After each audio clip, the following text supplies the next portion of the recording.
The night was heavy with rain, the kind that makes a city glow under streetlights yet also makes it feel colder, lonelier. People rushed past with umbrellas, eager to get home, eager to leave the storm behind. But in the middle of that storm, on a dimly lit corner where cracked concrete met overflowing trash cans, a sound stopped him, a cry. Not just any cry, a desperate, trembling voice that pierced the heart like shattered glass. "Don't hurt us, please don't hurt us." The man who heard it was Adrian Hale, a name everyone in the city knew, a millionaire, a business tycoon, the kind of man who sat at the top of skyscrapers, staring down at the people who hustled below. But what most didn't know was this. Adrian Hale was also the loneliest man alive. Money had given him everything: cars, mansions, power, but stripped away the warmth of family. His parents were gone, his marriage had ended years ago, his only son had passed in a tragic accident that Adrian never forgave himself for. And so,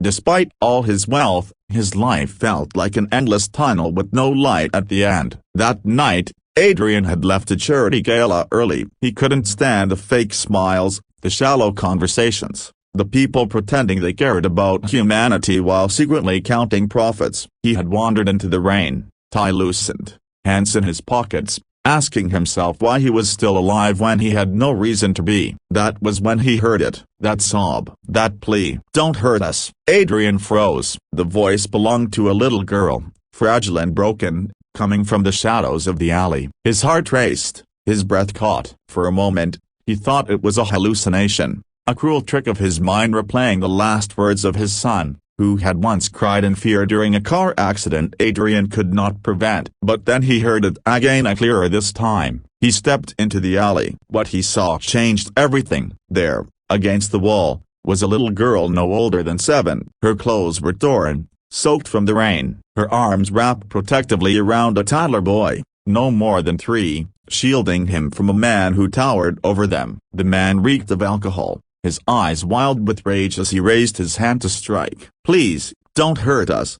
The girl sobbed again, squeezing her brother tighter. Adrian's chest burned. Something inside him snapped. Without thinking, he lunged forward. "Hey!" His voice was like thunder. The drunk man spun around, startled. "What the hell do you think you're doing?" Adrian barked. The man sneered. "Mind your own business. These brats don't belong to you." He moved as if to push Adrian away, but Adrian wasn't the kind of man people pushed around. Years of commanding boardrooms had given him a presence that was impossible to ignore. He stepped forward, his sharp eyes locking onto the drunks. "If you touch them again," Adrian said coldly, "you'll regret it." The man muttered curses but stumbled off into the rain, leaving the children trembling against the wall. Adrian knelt slowly, lowering himself to their level. "It's okay," he said softly. "He's gone. You're safe now." The little girl lifted her tear-streaked face. Her eyes big, brown, and filled with terror met his. "Please see broken bar, don't take us away. Please don't hurt us." Her words struck him like a knife. Adrian felt something he hadn't felt in years, his heart breaking. "No,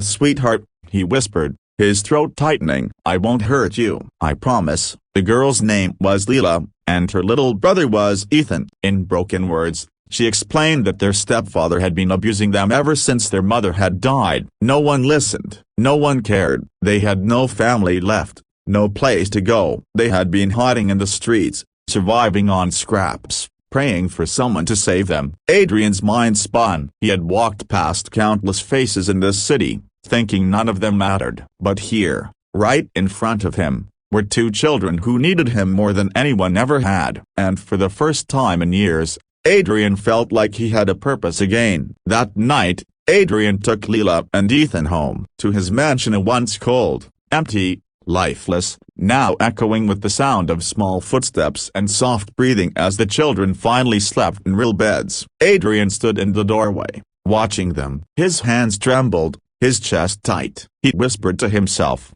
"I couldn't save my soul, broken bar, but maybe I can save them." The rain outside kept falling, but inside, a lonely millionaire began to feel something he thought he had lost forever: hope. A Broken Bar Chapter 1 continues with deep backstory, emotional connection, Adrian learning their pain, facing his own guilt, and deciding to fight for the kids no matter what. It explores Adrian's inner transformation, the children slowly trusting him, and ends with Adrian facing legal threats from the abusive stepfather who wants the children back. By the time Chapter 1 closes, Adrian has vowed he will protect them, even if it costs him everything.